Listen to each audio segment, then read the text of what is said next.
This is Winging It, the somewhat whimsical, certainly worrying, decidedly wonky, seldom weighty, endlessly well-intentioned, and wildly witty show about music where one knows what's coming and the other doesn't. It happens in between both proper to ensure that you can spend anywhere from 15 to 180 minutes with us every week. I mean, like, every fucking week. Yep. I mean, there's no joke. We do not give you any downtime from us. I mean, of course, if you want any of that, all you do is just simply don't listen, but how could you resist? I just don't find it a viable solution. So, P.S., just in case you're wondering who's in the know, the person that's speaking. So, David's only been in the know once so far in 32 shows. Perhaps he shall put in his time for a future Winging It, but we shall see. So, are you excited? Are you jazzed? Are you ready? Yeah, it's always great because unlike reality TV, which is totally fake and totally blows, this is real and it totally blows. I mean, so we do not script this ahead of time, unlike we might occasionally dabble in such things on Birds of a Feather. But this part, we assure you, is 100% spontaneous and raw, and it will show, I'm sure. What about this blows? Is this your blowing chunk thing? Is that... Oh, I mean, not that part. It's just spontaneous. It's real. You may want to edit that out then. If you said we blow, I'm not sure. I feel like you're offering sexual favors. I'm not sure that you can deliver, and I'm not going to. Song blows. All right. Maybe I've deflected certain emails that you never saw. You know? Oh, fuck me. Oh, now I'm real worried. So this particular show, this is the big reveal, the big moment, the moment you've been waiting for at least a week, I'm assuming, at least. Maybe 2. Some of the most suspicious musician deaths of all time. Oh, I'm not buying it. I don't know. We'll see. Bobby Fuller is our first stop on the list. And of the Bobby Fuller 4. Of the Bobby Fuller 4. And the famously covered I Fought the Law. Oh, yes, indeed. He died under suspicious circumstances on July 18th, 1966. Now, what happened? The singer's mother found him unresponsive in the front seat of her car, not even his car. Authorities ruled the death accidental asphyxiation, though fans continue to debate whether it was a tragic mishap or something more sinister. Why are they thinking it's more sinister? Well, listen to this. His body was doused in gasoline. Oh, yeah. And there was a gas can nearby. The medical examiner, however, marked both accident and suicide. I didn't know you could, I didn't know it was pick either as many as you want, you know.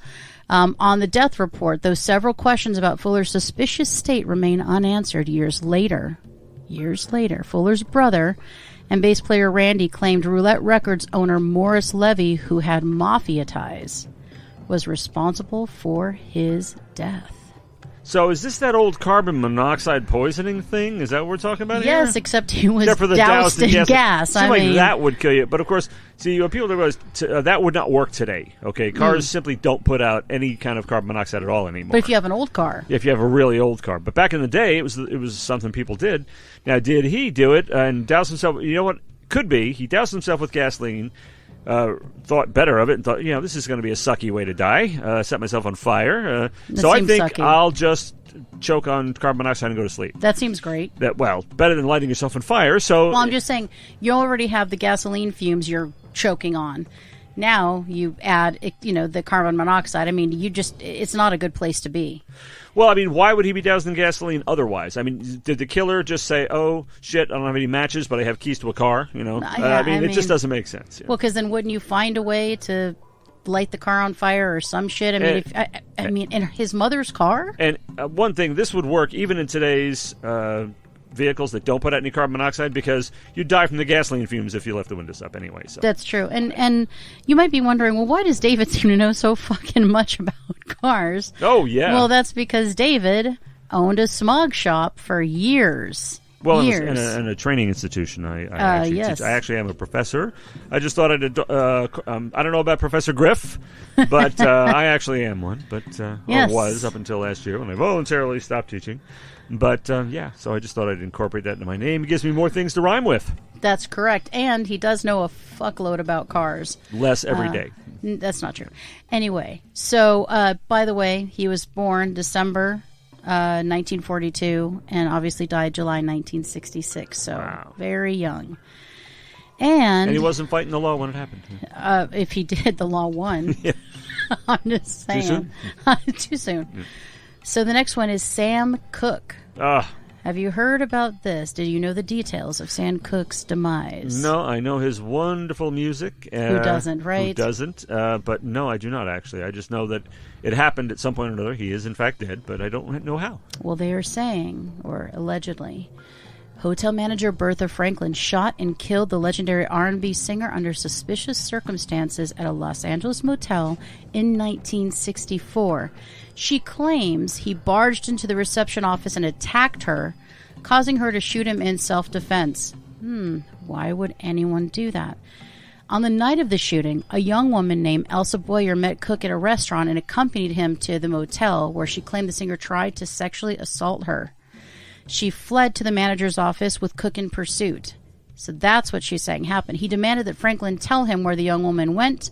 When a fight broke out, Franklin fired 3 times, shooting Cooke once in the chest. Authorities ruled the death a justifiable homicide.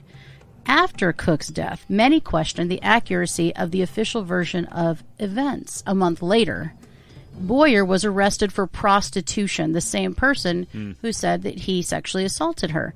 Franklin, whose own criminal record included time as a madam, unsuccessfully sued Cooke's family. And to this day, many believe that his death was a pre-planned murder. Some suspect his wife Barbara of being involved, while others think that Boyer and Franklin plotted to kill him together. Wow. Okay, so you may be too high right now because that was the original story. This is the shooting of Sam Cooke.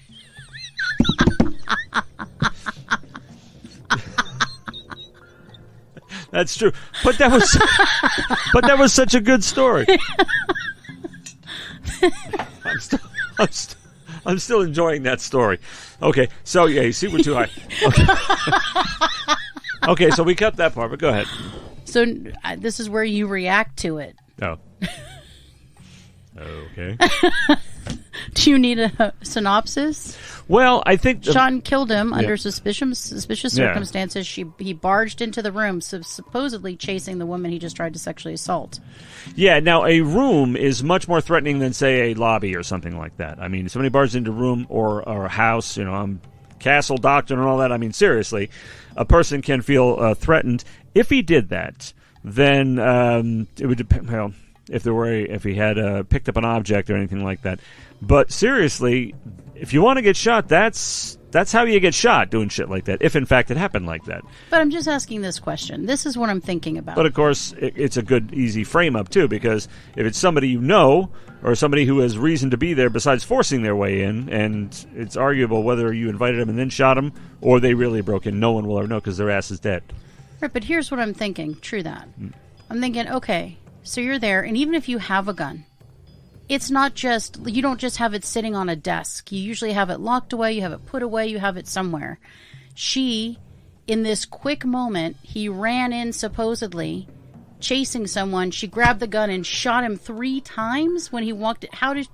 Yeah, this attack would probably be, it would manifest itself in some way that people could see. Right. If in the length of time it would take for anybody to get at a gun. If I had to get my gun out right now, Sam Cooke would get to fuck things up for a while first. Oh my God. Oh, or somebody standing in the place of the allegations against Sam Cooke, Oh my God. No, he didn't know much about history or biology or perhaps civil conduct either. But no one will ever know. It is a tough situation, which makes it a viable suspicious circumstance. Absolutely. Well, then the madam thing, and I don't know. I mean, it just all seems she got arrested for prostitution, and organized Franklin hit. was but why? Yeah. Well, something that, of course, they would know and he would know, too, and nobody else. So. Yeah, like, did he deny them? You know what I mean? Or they could have been in collusion with anything, or he could have nothing to do with it. I mean, nobody will ever know. They ain't talking. But they ain't talking. He isn't either. Yeah. He died at age 33. Wow. All right, next is Donny Hathaway. Soul singer Donny Hathaway had a long life ahead of him when he died again at age 33. Ooh.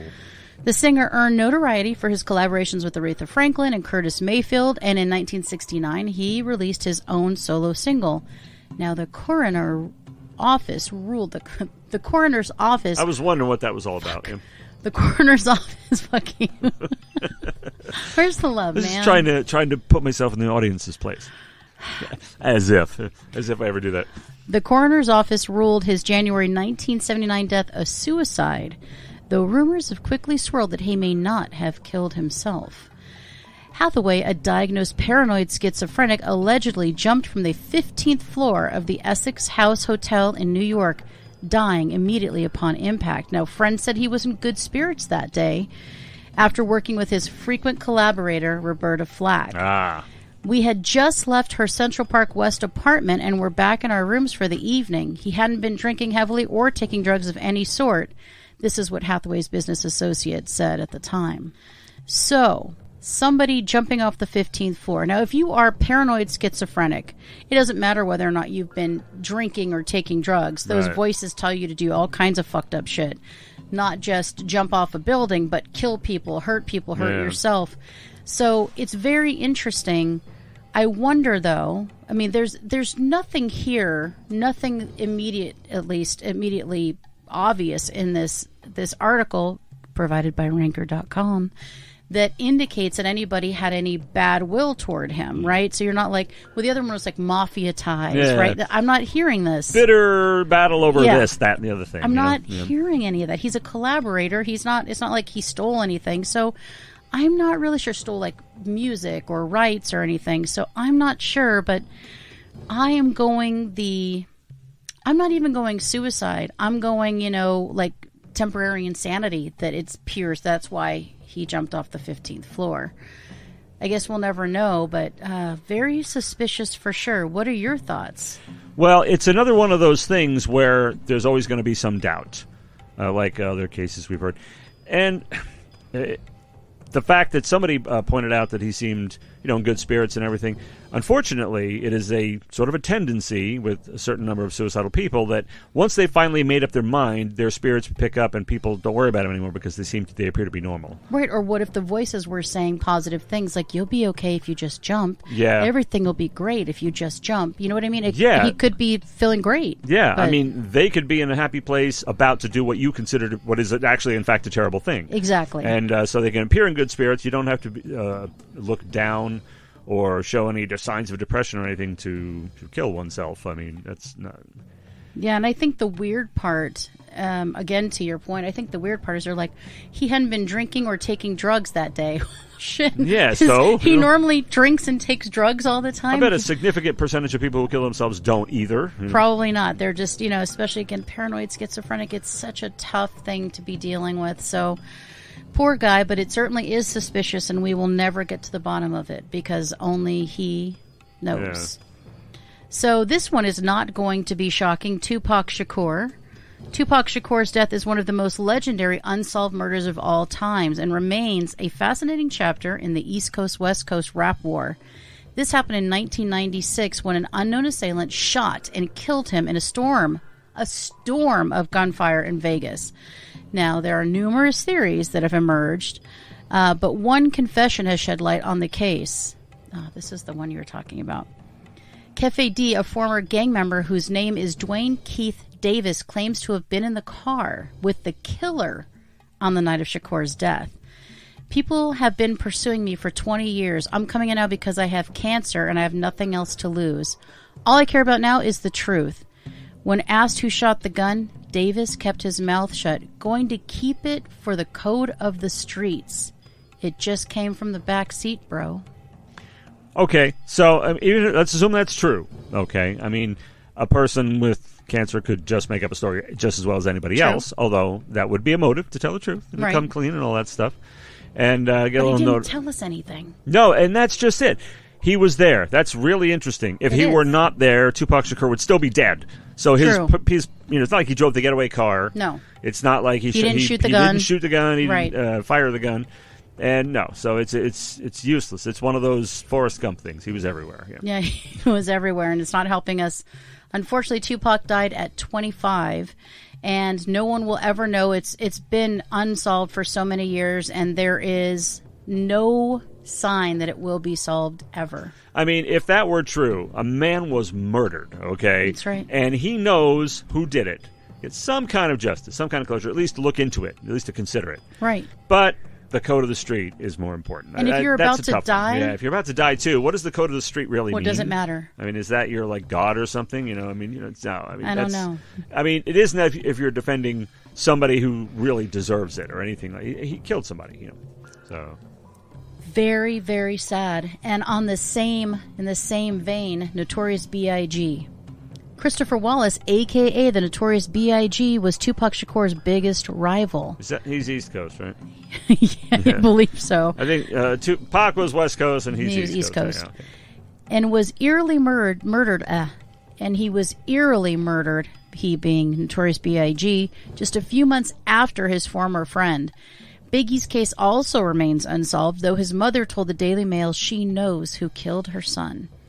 She says, I have a very good idea who murdered Christopher, and I genuinely believe that the LAPD knows exactly who did too. They've done their investigation, but they refuse to move forward. I don't know why they haven't arrested who was involved. It seems to me that's one giant conspiracy, and someone is definitely being protected somewhere. Despite the theory surrounding Biggie's death, the rapper's killer has never been caught, and the case remains unsolved. Now, you could say it was retribution for what happened to Tupac, right? Because you don't assume that Tupac's peeps killed him, right? Or that Biggie's peeps killed him. So there is questions. I mean, they were rivals. They were former friends. So could it have been the you got mine, I get yours? Yeah. Who knows? But two very talented rappers died very soon after one another. Two rappers a damn sight better than anything we got now, or most Hell of what yeah. we got now. They were amazing. Absolutely. I still go out and listen to Biggie and Pac. I do. It's no joke. So anyway, very suspicious, very sad. And the people who have the knowledge, apparently they're taking it to their grave, so we will never know. All right, next up, Gary Driscoll of Rainbow. In 1987, Rainbow drummer Gary Driscoll was found dead at a friend's house in upstate New York.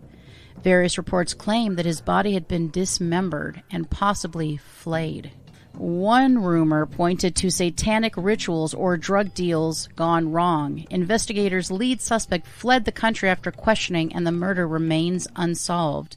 That's not natural causes when you're dismembered. No. No, and flayed. And flayed, yeah, and possibly flayed. Possibly. Possibly flayed. That's definitely not any of the. That's a little less suspicious than the other ones. It's like, was it an accident? No, there's no question about that. Yeah, I mean, he didn't dismember himself. Yeah, he didn't dismember himself. Or flay himself. He'd run out. Or possibly flay himself. Yeah, He did not do that. He did not do any of that. All right, so 41 when he was killed in Ithaca, New York. Well, allegedly killed. I mean, again, this is not a suicide situation. How old would he be today? You mean if he hadn't been dismembered and possibly flayed? For sure, yes. Yes. Yes. He'd be in his 81 or something Probably like that, 81, right? yeah. I mean, so he'd be basically like almost all the arena rock giants that are touring the world right now. That's true, exactly. So very, very sad. Interesting. He was dead at a friend's house, some friend. It's a shocking tale. Obviously not natural causes, nothing like that. No. And, well, I mean, you know how I hate gossip, but since this is the only show that's kind of appropriate to throw gossip out there, Richie Blackmore is kind of widely known to have been like a fucking monster, you know. Oh, shit. Yeah, he's supposed to be a really, Ronnie James Dio calls him cruel, he's just a cruel man. Oh, my God. But I don't think he would chop up his drummer, so. Yeah. One would hope. All right, so here's one that everybody knows is Kurt Cobain. In the decades since the incident, Kurt Cobain's alleged suicide has become one of the most talked about musician deaths of all time. Recently, a longtime Cobain conspiracy theorist attempted to acquire photos of the rock star's death scene, but was rejected by the Washington Court of Appeals. Thank God, you fucking ghouls. I know, what the hell? I have never seen these graphic and disturbing images, nor do I ever want to, Cobain's wife said. Certainly, public disclosure would reopen all my old wounds and cause me and my family permanent, indeed, endless and needless pain and suffering. And that would be a gross violation of our privacy interests.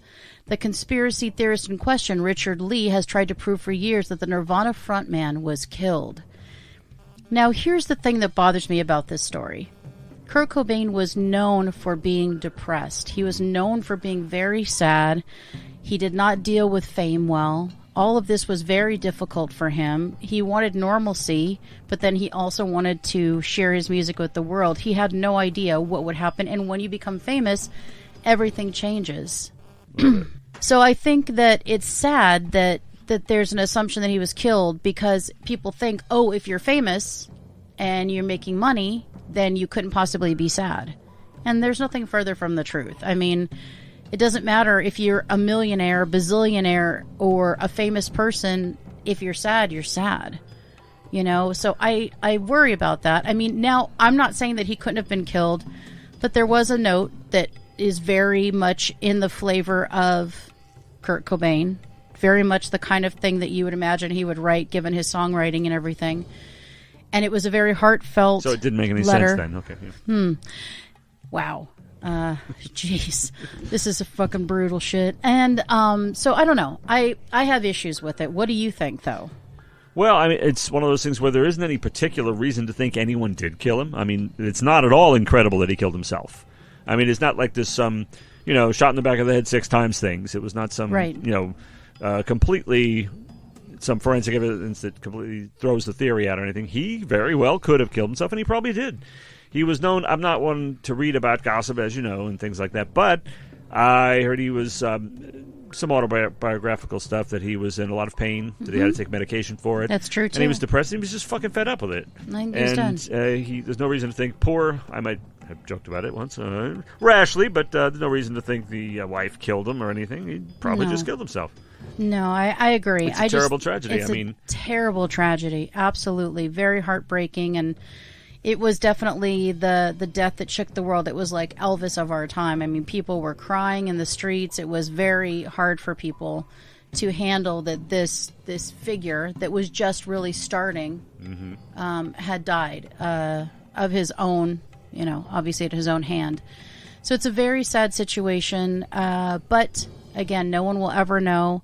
And regardless of what the scene shows, whether or not he had the gun next to him, he had the gun in his hand, it's all about proximity, like whether or not he could have done it. And it seems like he could have done it to himself, with a shotgun. There's no ruling it out. Right. And why inject a suspicion into this particular life without any, strange backstory or anything? Why him? Nobody questions another fantastic musician who was exact opposite, who was not just on the ascent, who was, semi-retired, or still playing, but old. Keith Emerson of Emerson, Lake and Palmer killed himself. Nobody questions that.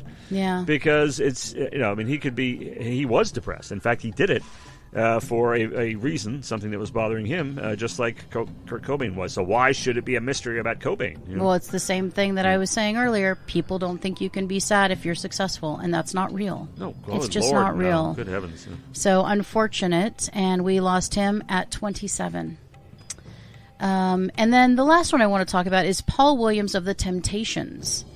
So he was the co-founder of the Temptations, and he died in 1973. He had just begun work on a solo album. He was found in a Detroit alley with a gun near his body.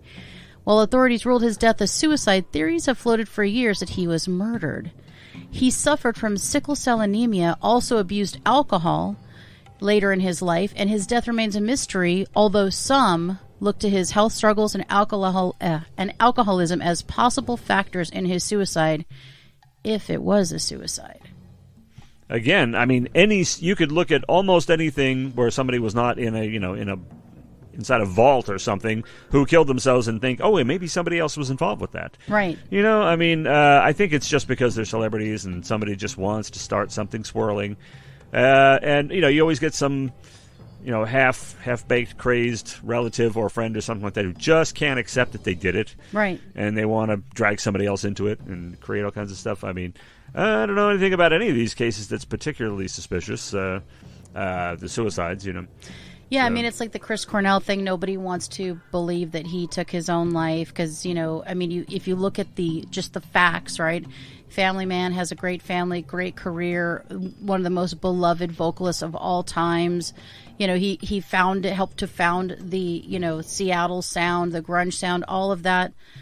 Okay, but that doesn't change how he feels inside. The same thing with who else killed themselves recently? Robin Williams. That was the one I was thinking of too. Yes, people can't believe that a comedian could be sad or a comedian could kill himself when he finds out he has a debilitating disease. I mean, of course he can. It breaks your heart, and you wish it wasn't true. And maybe you think, "Oh well, if I was in that position, I would never kill myself." You don't know. No, you don't know. You can't possibly put yourself in their shoes or know what they're going through. So these are some of the most suspicious deaths of famous musicians. Very, very sad and certainly suspicious. And unfortunately, most or all of these will remain unsolved. It's sad to think about because they were all so young or much younger than, again, the arena rock gods we have working today are in their 70s and stuff like that. And they could still be doing that too. Absolutely. So a lot of them gone too soon, many seemingly at their own hand. So very sad. Well, I know it was a very sad and solemn topic, but very interesting and certainly different. So, now that we've exhausted this topic and put it to bed, I guess it only leaves for you to say, let's fly this coop.